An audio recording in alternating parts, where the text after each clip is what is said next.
Morning. Today is Wednesday. And it is the 13th day of Kislev. Tonight is the 14th day of Kislev, which is a big celebration. It is the day of the Rebbe's wedding anniversary. And as the Rebbe said, that this is the day that connects me and you, that this is a day that we are connected with the Rebbe. And, month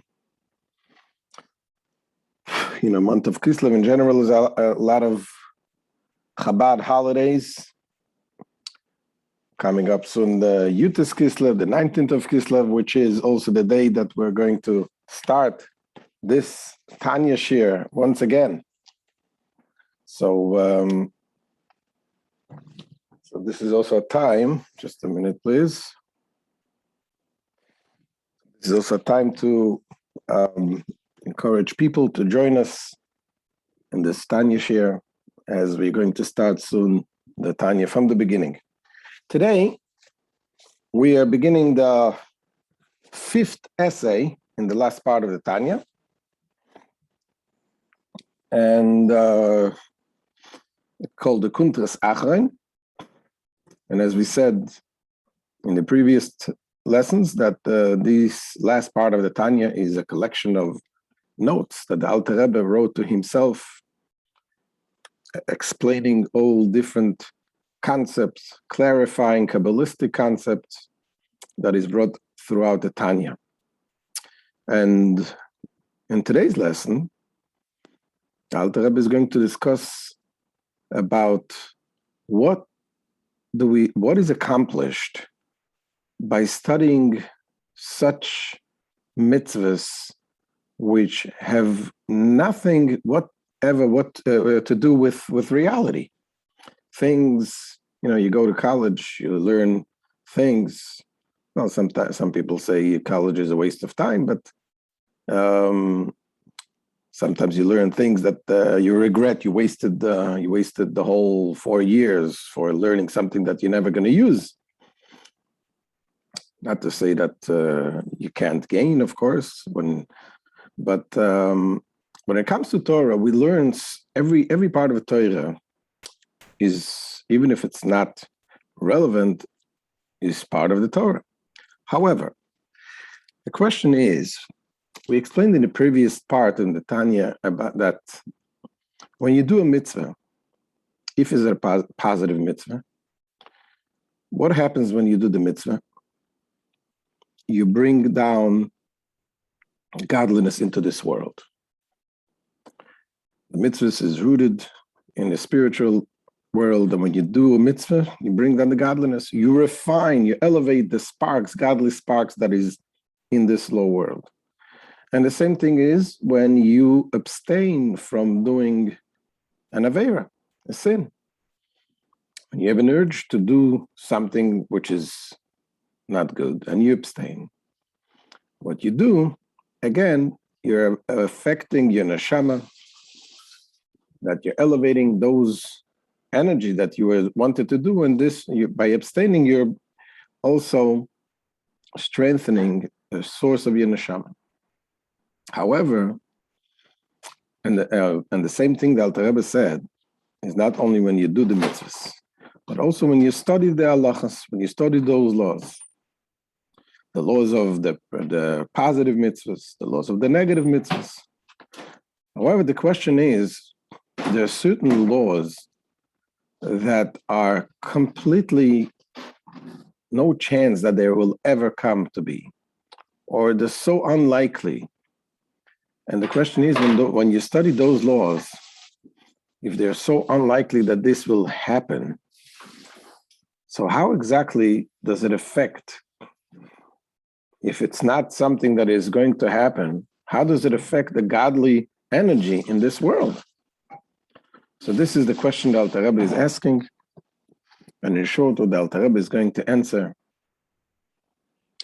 is that although it may not happen in this physical world, but everything what happens in this physical world has a source, has a root. It happens in a higher spiritual world. I mean, just like if you think of a person who sometimes you panic, you get scared of because you have an illusion, you have a thought that something is happening, and you physically, it affects your pulse, and you start hyperventilating of something that it's really not real. Nothing happened, just in your imagination. So in reality, it didn't happen, but it does happen in your imagination. It's in the roots. So the things that are happening in this world, they are rooted in a more spiritual world. And when we study those halachas, those laws that talk about those situations, we are affecting, bringing godly energy into the roots of these levels, and thereby elevating them, not here, but in the roots of the source of this world. So let's see inside what the Alter Rebbe says in today's share.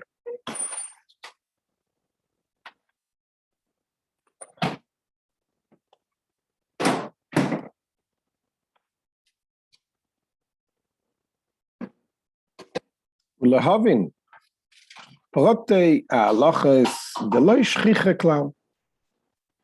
Let us understand how this applies to the details of laws that never occur at all. ואפשר שלא יהיו מעולם במציאות, and it is possible that it never actually existed. מכל שכן שלא יהיו לעתיד לבוא. And certainly, it will not come to pass in the time to come. For example, Proti Dini Pigul Kai Gavna. He brings, for example, the details of the laws of Pigul and the like. What is the laws of Pigul? You know, the laws when you bring an offering in the holy temple. So the Kohen, the priest that brings up the offering, it is important the thoughts that he has. For example, the thoughts when you have every offering has the laws when you're supposed to eat, what day, and what is the offering for, and those are things that the Kohen has to have in his mind. And when he does have, if let's say when he brings the offering and he has in his mind to do that this offering will be eaten in another day, then the korban is disqualified. And there's a lot of details that probably will never happen, that the Kohen standing there will think such things. So there's a lot of details about it that may never happen.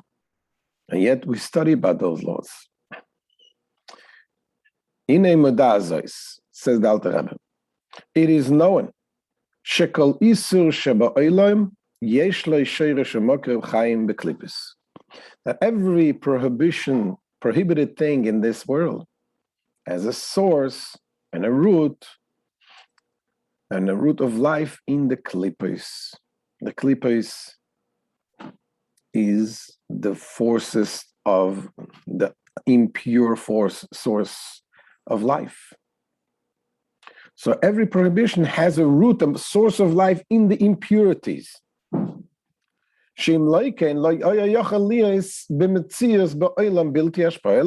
Otherwise, it could not exist in this world without the flow from above. Meaning, without receiving the vitality from a spiritual source, everything in this world does not exist unless it has a source, a spiritual source that makes it exist. And the impure things are vitalized from the impure sources. So everything which is forbidden has a root in a spiritual impurity. And to the point, it says,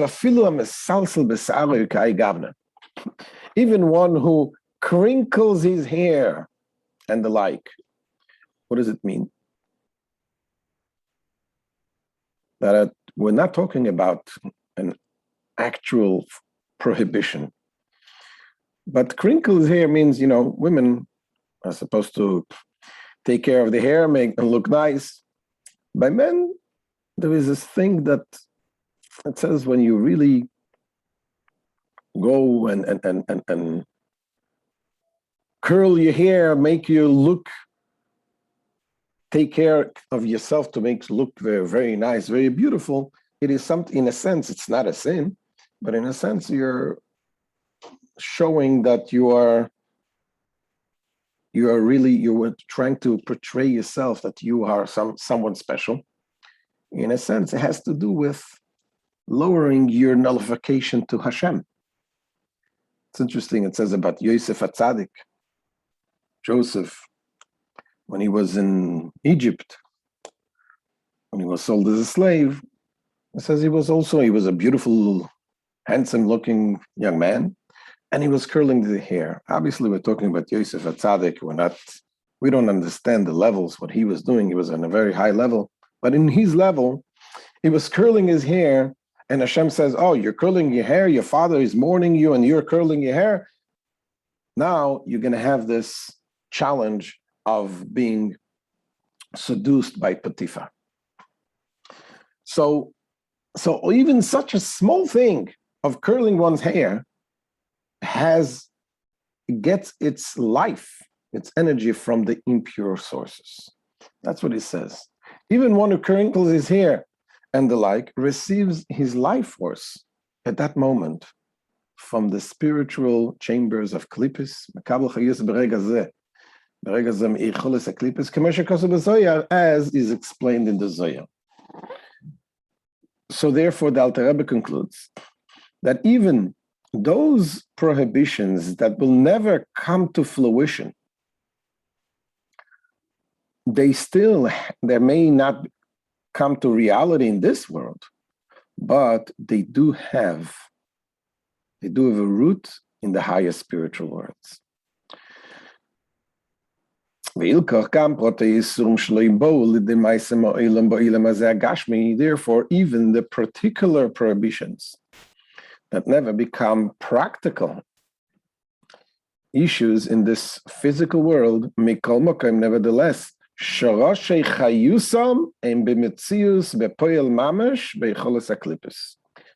the roots of their life force do actually exist in the spiritual chambers of the klippus. And again, he says, even the particular instances that possibly never did and never will actually occur. And he brings another example, for example, tos, v'shgogos, shekto, v'koro, lechi, asir, v'kai gamne. For example, errors and unwitting misdeeds, like when tithing, erroneously calling the 9th sheep the 10th, and the like.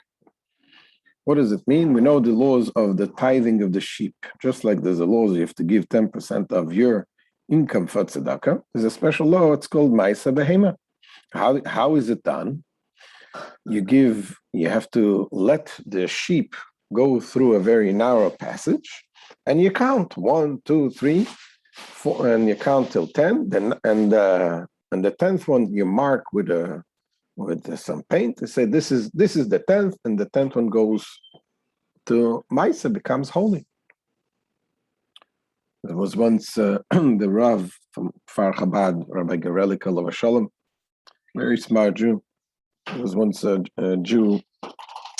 They went to a wealthy person to ask him to donate for a certain cause, and he was like reluctant to part from his money. So Rabbi Garelik told him about this law about the tithing of the animals.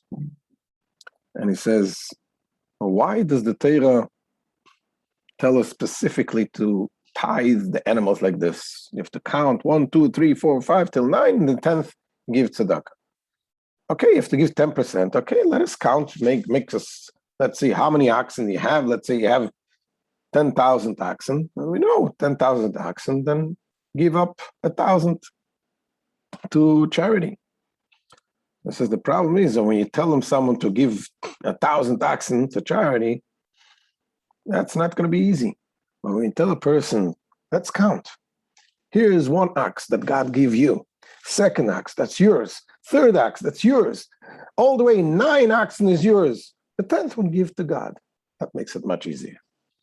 You realize that everything is Hashem is giving you. And one you give it to Hashem makes it easier. But in any case, this is the law. And the question here is, what happens if by mistake you called the 9th one, you called the 10th? Instead of you say, count 1, 2, 3, 4, 5. So here you made a mistake. And there is no such thing, it's not something that you can do intentionally. Obviously, it's not a good thing. You have to follow the laws of the Torah. And if you do it intentionally, you cannot intentionally call the 9th 10th. You cannot make this mistake intentionally. So this obviously only applies in a case of when you're not aware. And still, where does it come from? Where is the root of this mistake? The spiritual roots of such a mistake that cannot be intentional. So it says, the loy shayach b'mezid liyis kli peshoyer ze, the kind of eventuality that cannot be deliberate and thereby cause a klipe to light upon it. Okay? Vayuchal liyis the kai gavna einem b'metzius beicholas haklipes. Possibly, in these circumstances, it does not exist in the chambers of the klipes. So the Tzemach Tzedek, the grandson of the Alter Rebbe, he notes, the Alter Rebbe says here that it is possible, that this type of sin does not exist in the chamber of klipes. What does it mean that it's possible? Meaning that sounds like the Alter Rebbe was not clear about it. Says that Tzemach Tzedek,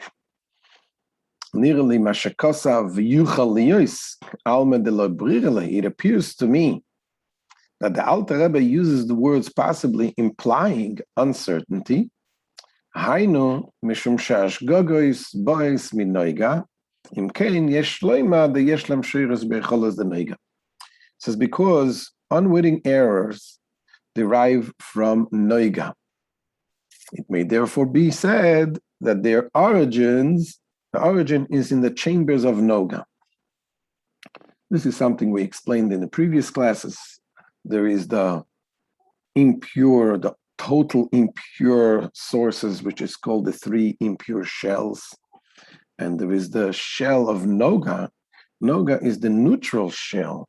It is the source of something that can potentially be good. It is not completely forbidden, and it can potentially be good.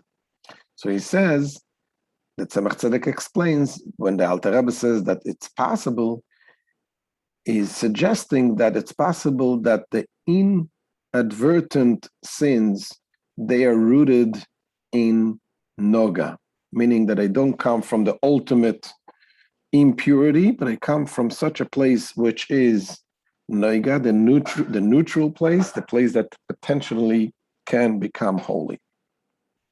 However, going back to what we're saying, when we're talking about those mitzvahs that have no place in reality, they're almost very unlikely that they should happen. Mikol makom, nevertheless, al kol ponim yeshnoi b'metzius lahavdil b'chochma ilah shenispashta b'prat zeh leMoshe Rabbeinu olav Hashem b'Sinai. In any event, it does exist. If not in Kalipis, then at least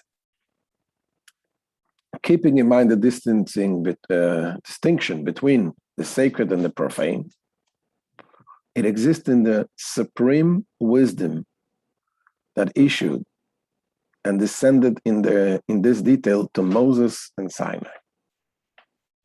I mean, it's rooted somewhere in the spiritual world. Kemaima, as our sages say, as in the expression, whatever teaching any seasoned student will one day innovate was taught to Moses at Sinai. So that means even though Moshe Rabbeinu certainly didn't learn all the details about what comes out later on, but in potential it's there. So it's rooted in the words that Moshe Rabbeinu was taught. Likewise, all the details, the detailed queries of Rabbi Yirmiyah. Who was Rabbi Yirmiyah? Who posed so many hypothetical possibilities that he was escorted from the home of study, as the Gemara relates. Rabbi Yirmiyah was this sage that whenever many places in the Talmud, there is so many questions, the questions that they seem so unreal, and he comes up with such questions. One example that he asked was regarding the laws of the birds. When a bird comes from a birdhouse, if it's next to a birdhouse, we know that belongs to the owner of the birdhouse. What if it's far away? So the Gemara gives a distance. It says if it's 50 amma, which is about 75 feet away from the birdhouse, we know that it doesn't come from this birdhouse. Up to 50 amma, and he comes and he asks a question, but what if the bird is standing one leg on the 50 amma and the other leg outside? All kinds of questions like this that the rabbi says, you know what, Rabbi Yirmiyah, you're too much for us. Get out. And he was out of the yeshiva.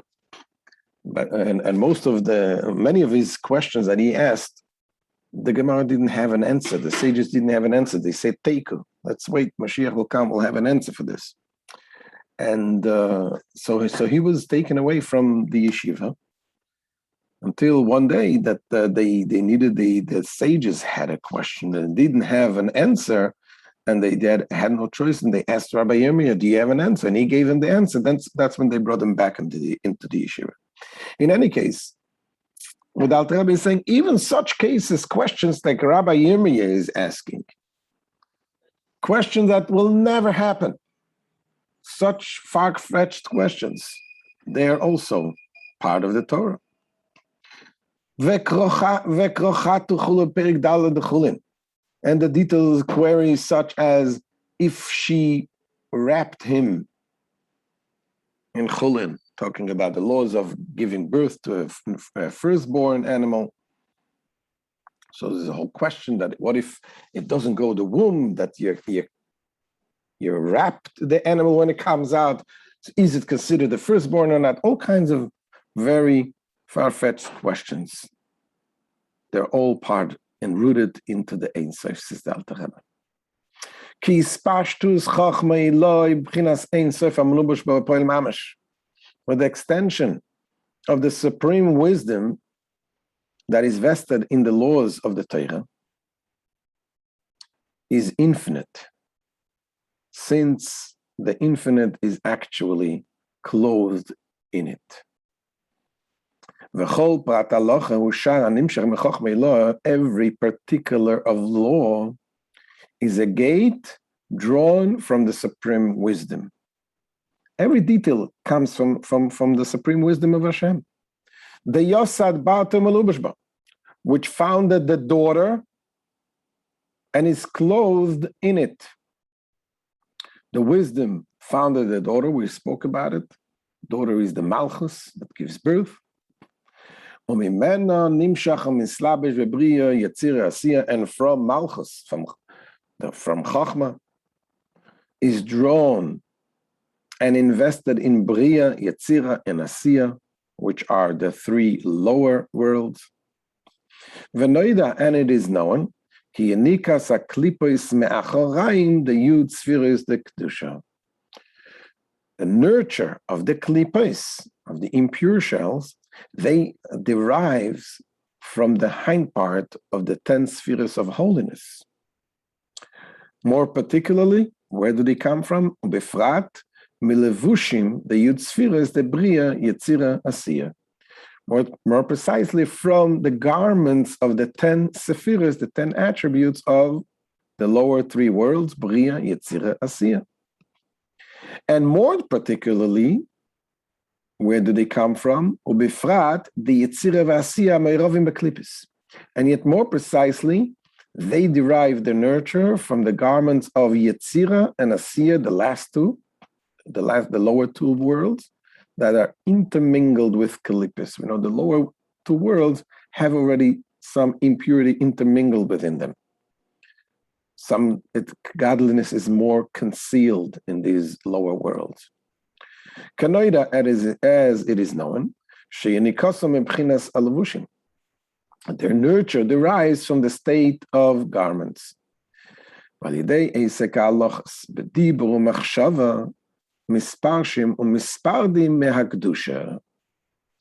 what happens when you study the halachas? When you study those laws, it says, through the study of the laws in speech and in thought, they become separated and distinct from the sacred.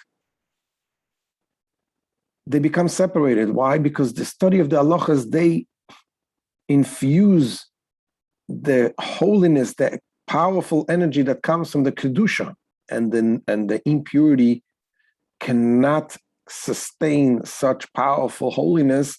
So this is like a disinfectant that separates them from the kedusha.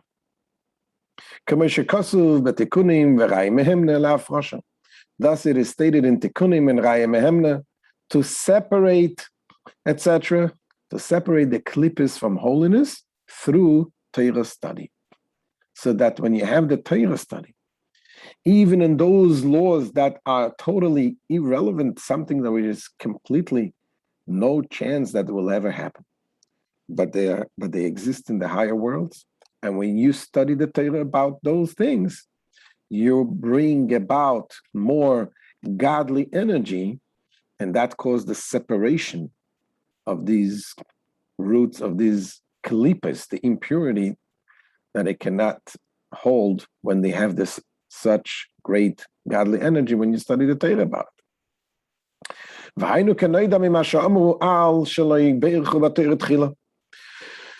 This accords with what is known concerning the teaching of our sages. In answer to the prophet's query, why was the land destroyed? And the answer was, for they did not recite the blessing before Torah study. When you recite the blessing, what do you say? Baruchu et Hashem HaMevorach. Blessed is the name of Hashem. That means you have in mind the word Baruch means drawing down the godliness into the Torah. So when you study the Torah as an intellectual thing, without the godliness and saying the bracha before, then you did not bring down the holy energy, the godly energy into this. And therefore, you could not last in the land. The evil had the ability to hold on to it.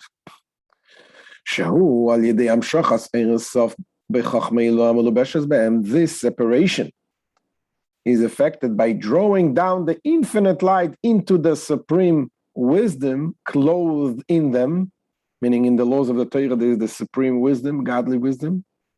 Through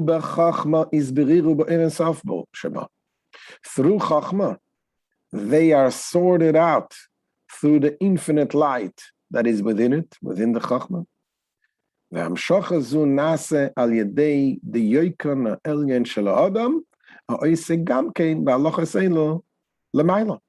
this light is drawn into the supreme wisdom by the supernal likeness of man, who is also occupied with these laws above.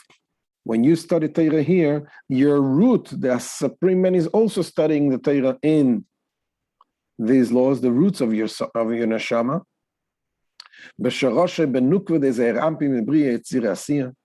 In the source, in nukva of Ze'er Anpin, the feminine part of Ze'er Anpin, of Bria, the world of Bria, Yetzira, and Asiya, the three lower worlds. Now the Alter Rebbe says this will explain why we all need to study all the 613 mitzvahs of the Torah.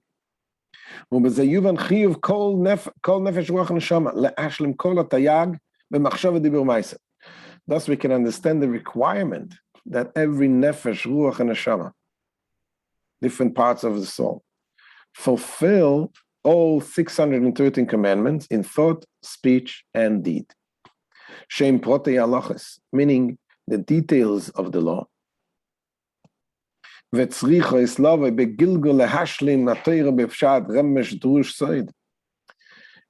the nefesh, ruach, and neshama, that failed to complete a previous mission in this world, they must be reincarnated to fulfill the Torah in its simple meaning, allusions, homiletics, and secrets. There is different parts of way of understanding and studying the Torah.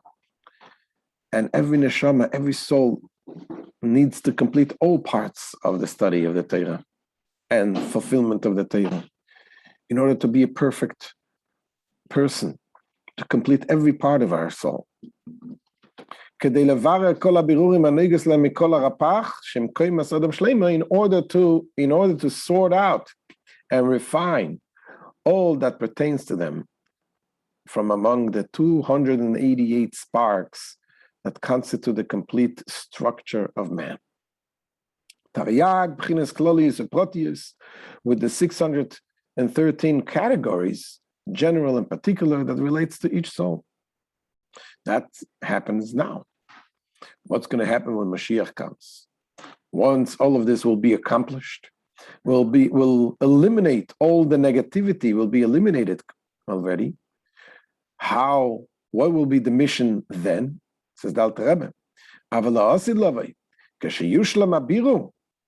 But in the time to come, when the refinement is culminated, the study of the Torah will be in the form of do good alone, no longer in order to separate good from evil. What does it mean, do good alone? It means that we are able to elevate our neshama to greater and greater levels, because the greatness of Hashem has no limit. Therefore, we're able to endlessly elevate our neshama to higher and higher levels.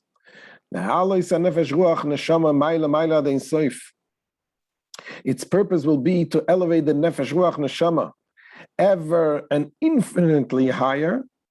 Now the question is, what are you going to do with the negative mitzvahs?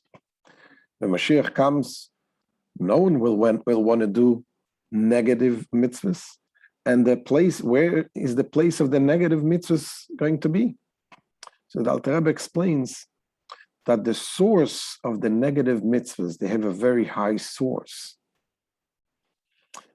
And the only reason why they're negative now is because of the limits of this world. It cannot be revealed in a positive way, and it comes out as a negative. But when Mashiach comes, you'll be able to reveal those things and to find the positive of it. He calls it to sweeten it with chasadim, with kindness. It says, and also with regard to the study of the 365 prohibitions, to elevate them to their source, the holy attributes of severity, and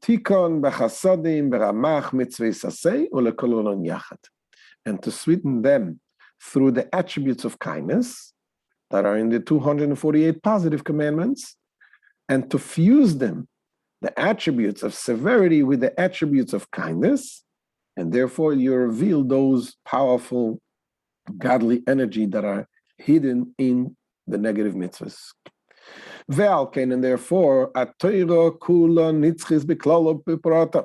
therefore he says the entire Torah is eternal in general and in details, meaning including even all the detailed laws that have no practical application at all in the time to come.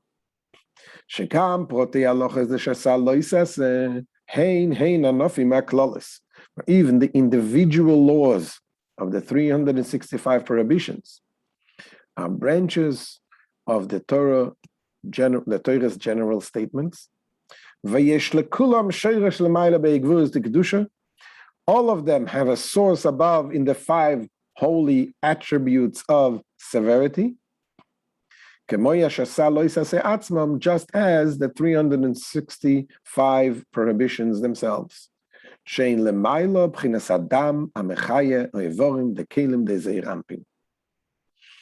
As they are above in the state of blood that animates the organs of the vessels of Zeir Ampin. Zeir Ampin is the emotive attributes of the higher worlds. So what is the Alter Rebbe saying? What we learn from here? The importance of doing the mitzvahs, importance of studying every part of mitzvah, even those things that are not relevant at all. You're not wasting your time. It's not like wasting time in college if you study something that you're never going to use. Every detail when you study the Torah, especially when you study with the brachas, with the proper intention, you are revealing the source and you're purifying the source. You're bringing in the godliness and the source of that particular mitzvah. And with every mitzvah that we do and with every Torah that we study, we make the world more perfect and ready for the revelation of Mashiach. That's the end of today's share. Thank you so much for joining. Don't forget, subscribe, and let's invite some more people. And any questions?